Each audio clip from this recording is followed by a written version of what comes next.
Morning, everyone. It's too hot in here. Cannot wait. How many more? 4. Oh, wow. So, for those of you who don't know me, hi, I'm Paul.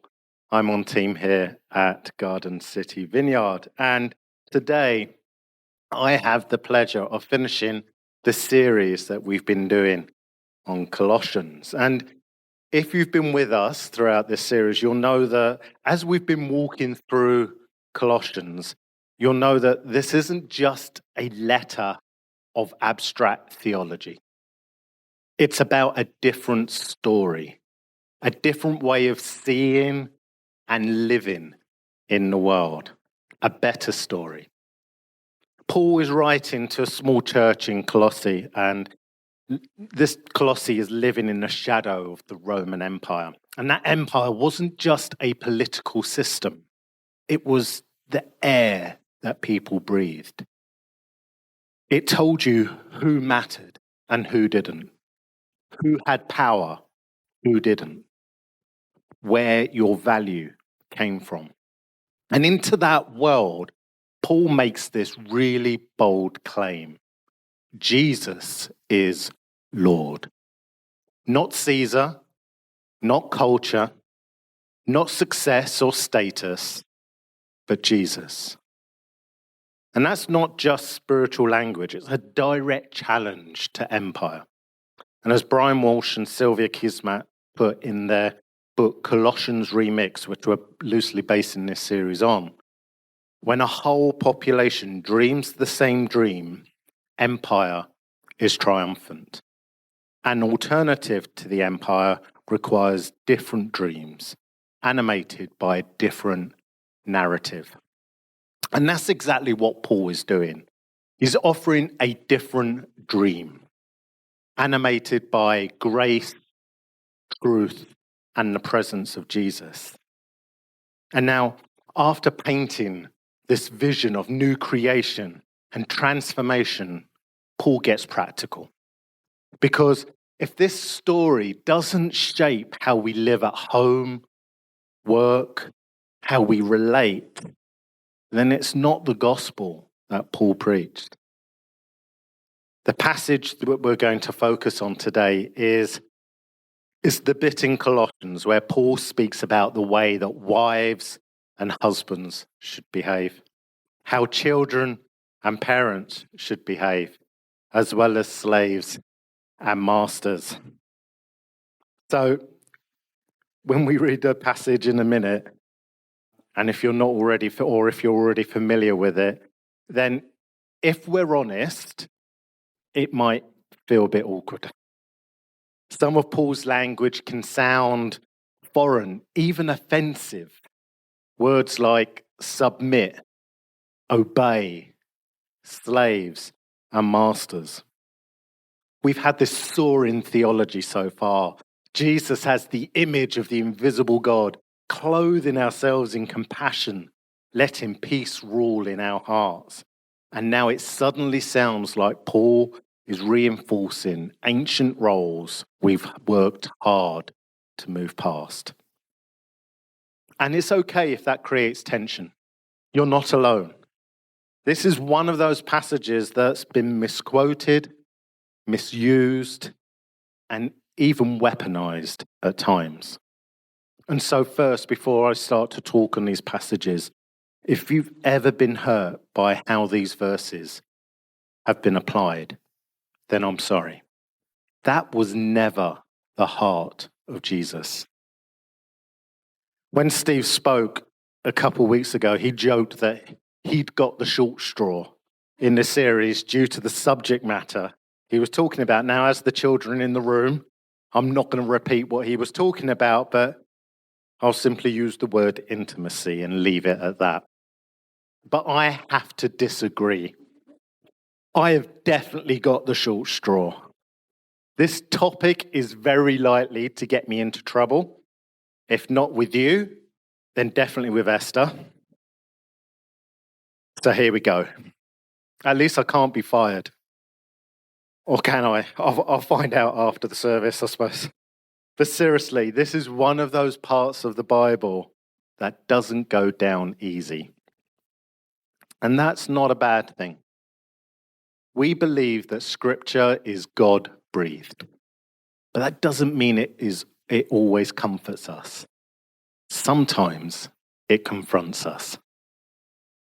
As Leslie Newbegin put it, when the gospel comes into contact with any culture or subculture, it is always going to be affirming some things and challenging others.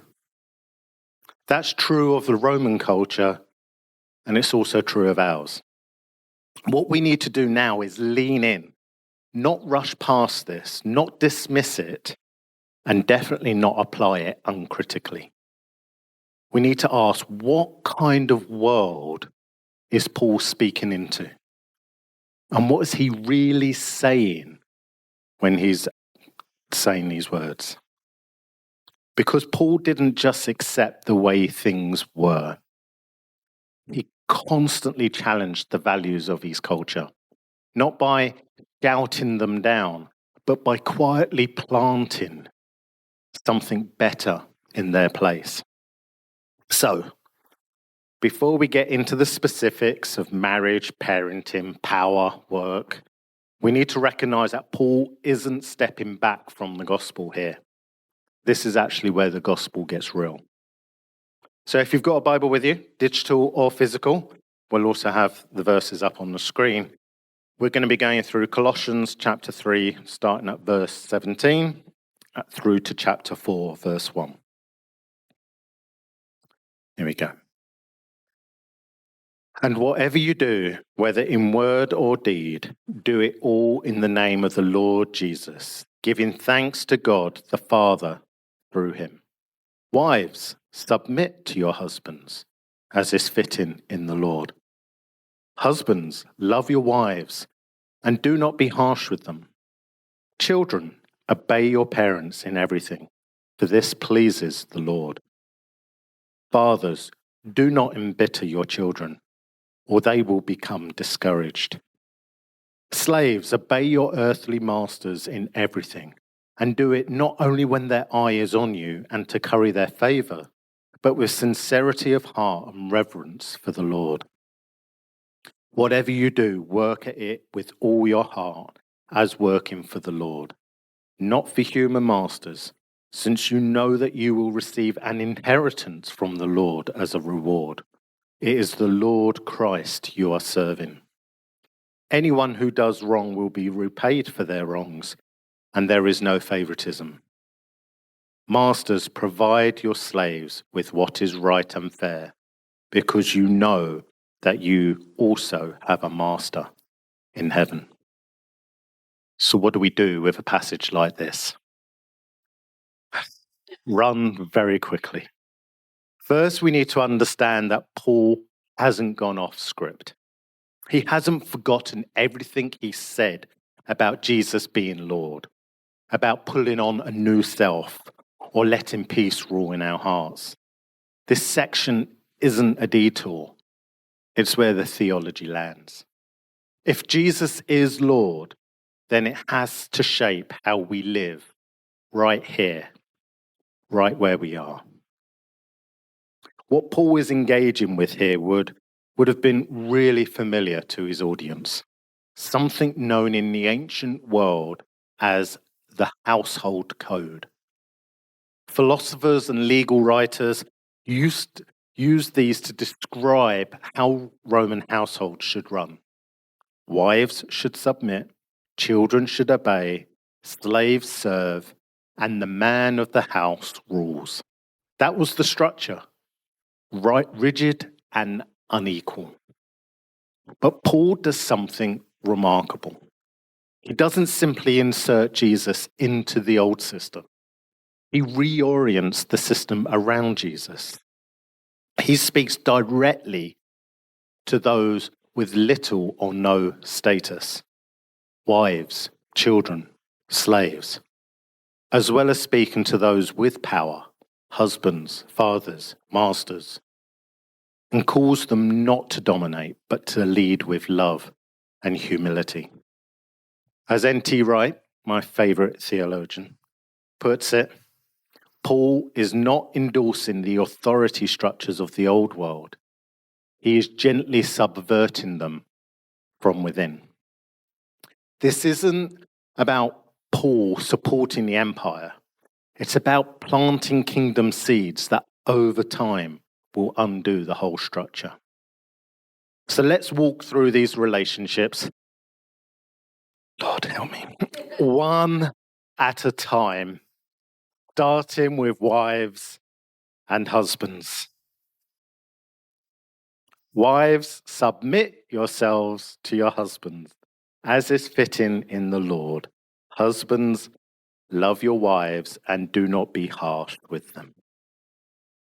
To us, this might sound awkward or regressive. But in the Roman world, it was entirely expected that wives obeyed. They had no independent status, no vote, no legal identity apart from their husbands. Obedience was demanded, not chosen. But Paul shifts the tone. He doesn't say wives obey. He says submit, as is fitting in the Lord. He's not enforcing Roman hierarchy. He's reframing the relationship in the light of Jesus. Importantly, he addresses women directly, which Roman codes never did. That alone affirms their dignity and agency. Paul treats wives not as extensions of their husbands, but as followers of Jesus, responsible to him. And what does submission look like in the kingdom? It's not about weakness. It's about Christ-shaped humility, a voluntary posture of love and respect, not fear. We look to Jesus, who, though equal with the Father, as it said in Philippians 2, did not consider equality with God something to be used to his own advantage. He submitted to the Father not because he was less, but because love gives itself away.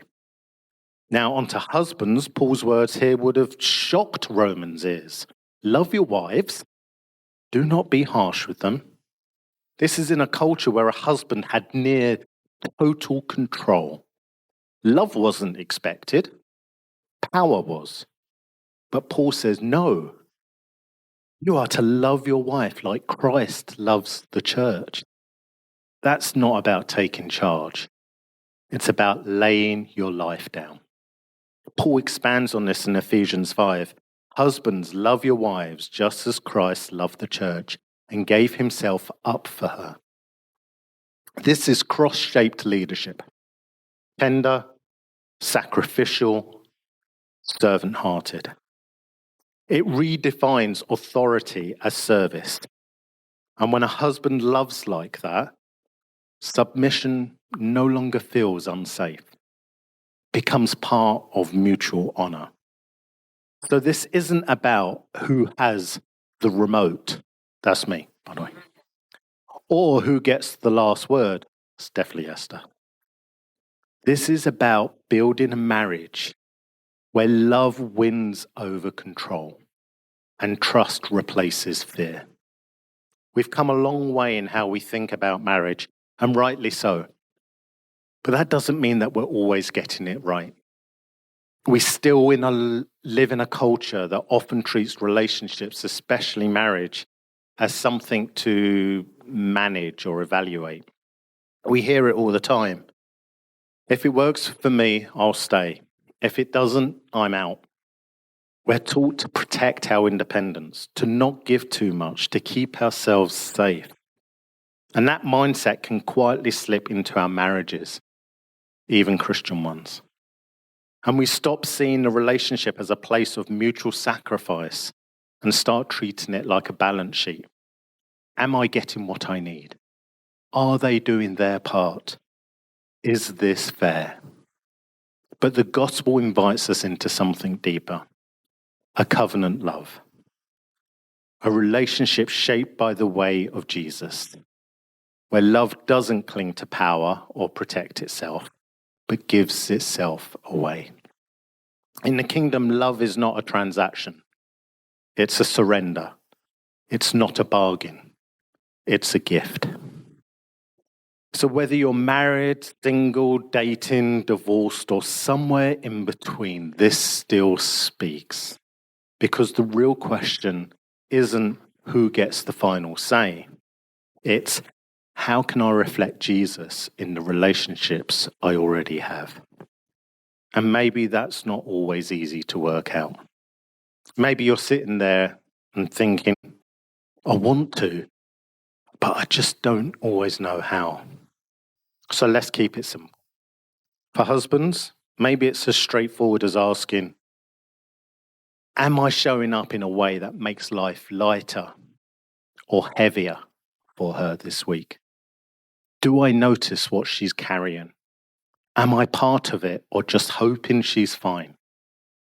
I've had weeks when I've realized I've barely asked Esther how she's doing. I've just assumed she was fine. That's not leadership. That's autopilot. I can do better. And I'm sure Esther will give you an update on my progress if you ask. For the wives, the question, or maybe the question is, am I showing up in a way that helps him grow?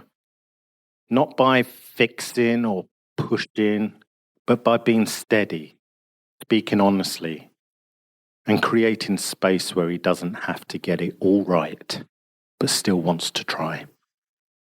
It's not about who does more or who says sorry first. It's just two people, both learning how to love the way Jesus loves, day by day, choice by choice. And for all of us, single, married, figuring it out, are we letting Jesus reshape the way that we relate? Not just in theory, but in conversation, in conflict, in those quiet, ordinary moments where we get to choose. Do I react from self or respond from surrender? Because that's where the better story begins. Not with a big declaration, but in the ordinary moments where we say, Jesus, shape this relationship too. Now moving on to the next section. Move into verses 20 to 21. Children and parents, children, obey your parents in everything, for this pleases the Lord. I'm looking at you, Abigail. Fathers, do not embitter your children, or they will become discouraged. Yeah. At first glance, this might sound like basic family advice, but in Paul's world, this was anything but ordinary. In Roman society, children weren't seen as individuals with value. They had no legal rights, and they were considered the property of their fathers. See? A father had patria potestas, the power of life and death over his household. He could punish, sell, even kill his children, and Roman law wouldn't intervene. Girls were especially vulnerable. Infanticide and child abandonment were tragically common, and affection was rare. Slowly melting up, by the way. Children were often raised by slaves, disciplined harshly, and emotionally neglected. So when Paul addresses children directly, that's revolutionary. He recognizes them as moral agents, capable of choosing to follow Jesus, worthy of being spoken to directly, respected, and included. And when he says, this pleases the Lord, he affirms that their obedience matters to God, that they matter to God. Then Paul turns to fathers, those with all the power, and says, do not embitter your children. Some translations say, do not provoke them. In other words, don't lead in a way that crushes the spirit or drains hope.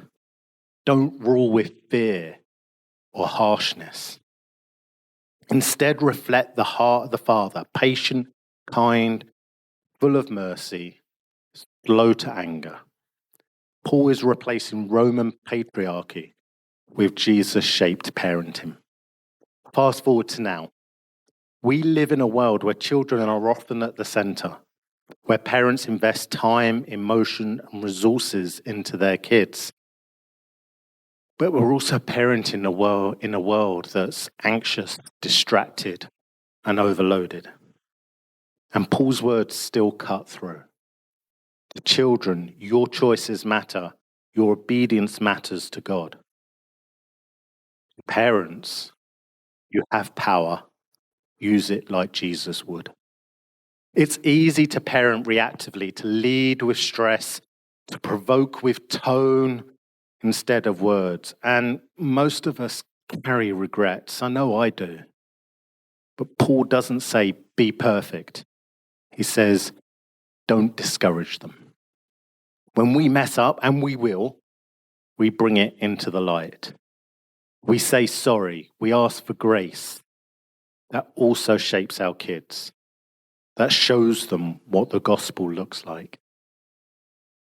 We may not live in the Roman world, but the pressure on families is still real.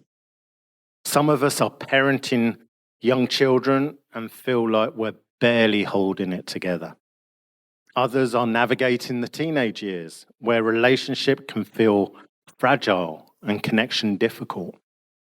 Some are caring for adult children, still trying to love wisely, speak gently, and let go well. And others are carrying the ache of parenting that didn't go as we'd hoped. Words we wish we could take back, moments we'd give anything to redo. Paul's words here speak directly into that tension. He doesn't say, get it all right. He says, don't provoke, don't discourage. Your voice has weight, so use it to build up. Your words carry power, so speak life. And when you get it wrong, because we all do, own it, apologize, ask for grace. That is what discipleship in family looks like. And for the children and young people, maybe you've never thought your choices mattered to God. Maybe it's easy to assume faith is something adults do and you just tag along. But Paul says differently. You matter, your choices matter, your response to Jesus matters. In a world where value often depends on achievement or image, Paul's words are grounding. This pleases the Lord. That's what gives children identity. That's what gives them value. That's the better story. On to our last group, slaves and masters. Slaves, obey your earthly masters in everything, and do it not only when their eye is on you and to curry their favor, but with sincerity of heart and reverence for the Lord. Whatever you do, work at it with all your heart as working for the Lord, not for human masters. Since you know that you will receive an inheritance from the Lord as a reward, it is the Lord Christ you are serving. Anyone who does wrong will be repaid for their wrongs, and there is no favoritism. Masters, provide your slaves with what is right and fair, because you know that you also have a master in heaven. Talk amongst yourselves.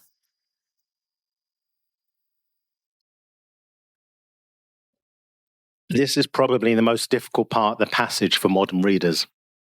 Paul is addressing slaves and telling them to obey. And in our world, that immediately raises alarm bells, especially given the horrific history, race-based slavery in the modern era. So let's be clear.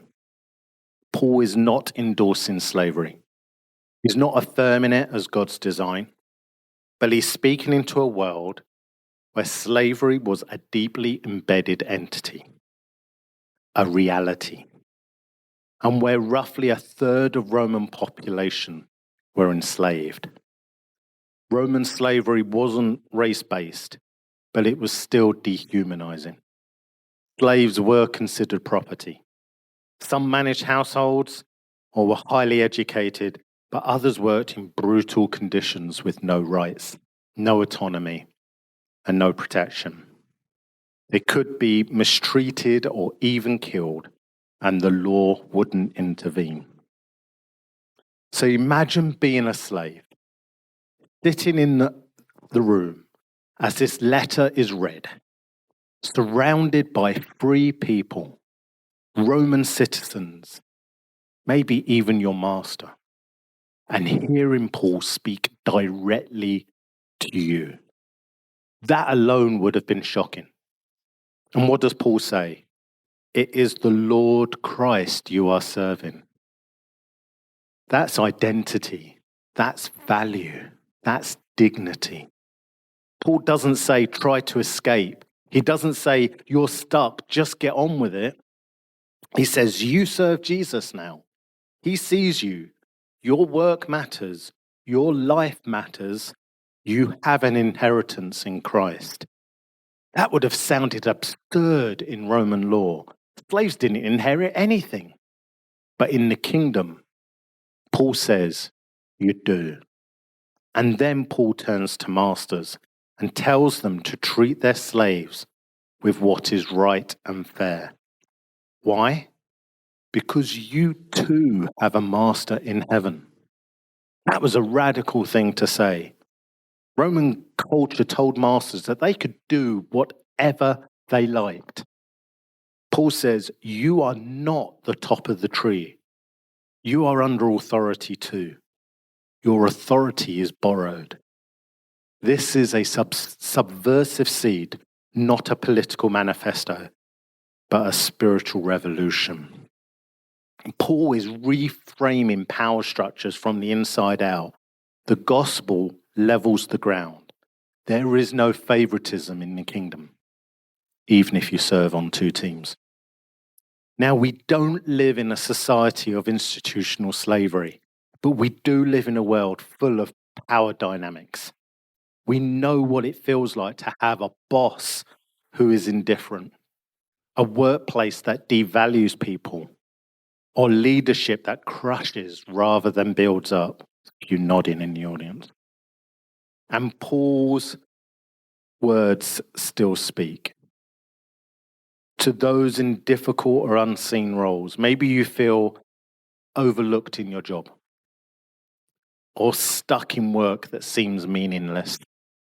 Paul says, Jesus sees you. You're not just serving a human system. You're working as unto the Lord. What you do matters. How you do it matters. Whatever you do, do it with all your heart as working for the Lord. That transforms work from duty into worship. And to those who lead, whether in business, education, ministry, or anywhere else, Paul gives a challenge. Use your authority the way Jesus uses his. Not for control, not for ego, but for the flourishing of others. Treat people with fairness. Lead with grace. Don't just ask what you can get from people. Ask what's right. Ask what's kingdom. Because we all have a master in heaven. And that master isn't looking for output. He's looking for hearts that reflect his own. So whether you feel like you're managing people or barely holding on under someone else's authority, the invitation is the same. Let Jesus be Lord of your work. Not just on Sundays, but in emails, shift patterns, awkward meetings, quiet diligence, unseen faithfulness. That's what Paul is saying here. Your work is not wasted. Your leadership is not yours. And Jesus is Lord over it all. So here we are. At the end of this passage, and maybe you're feeling a little stretched, but that's okay. This part of Paul's letter is meant to press in. It takes us into the real world, into homes, and workplaces, into relationships and responsibilities, and ask a very simple question. Is Jesus Lord here too? Because if he is, then how we treat our spouse matters. How we raise our children matters. How we use or respond to authority matters. How we work when no one's watching, that matters too. This is where the gospel becomes more than theory. Paul is saying all of life belongs to Jesus. There is no spiritual life and secular life, just life and the lordship of Christ over it all. And let's be clear, this passage isn't about protecting the status quo. It's not Paul saying, everyone stay in your place, stay in your lane. It's about reshaping relationships around the person of Jesus. The empire flowed top down. Rome said, power defines your value. But the kingdom flows from the cross. Jesus, being in very nature God, made himself nothing, taking the form of a servant. That's what God is like. And if that's who we follow, then that's what we're called to live like. That's what transforms a marriage. That's what gives dignity to children. That's what makes work meaningful. That's what turns authority into service. And that's what tells a better story. And here's the good news. We don't do this alone. We're not just being told to be better spouses or parents or leaders. That would crush us. We do this with Jesus, in Jesus, and because of Jesus. The one who calls us to live differently is the same one who laid his life down for us. The one who never misused power. The one who sees us in our homes, in our work, in our struggles, and who gently, graciously keeps forming us into his likeness. So what's the takeaway? It's this. The better story begins at home. It begins in the relationships you're already in, the routines you already live, the influence you already carry. The story that challenges empire, that lifts Jesus up, that remakes the world. It starts in kitchens, living rooms and staff rooms, school runs and quiet conversations, forgiveness offered and trust rebuilt. As we respond now, maybe it's personal. Maybe there's something in your parenting that needs to soften. Maybe it's how you've been speaking to your spouse. Maybe it's how you carry power at work or how you're coping under someone else's. Maybe it's that quiet longing, Jesus, be Lord here too. Wherever it lands, the invitation is the same. Step into the better story, not by striving, but by surrendering, not by control, but by trust, not by perfection, but by grace. Let Jesus meet you in the very place you live. And let's ask the Spirit to help us live that better story. At home, at work, in every part of life.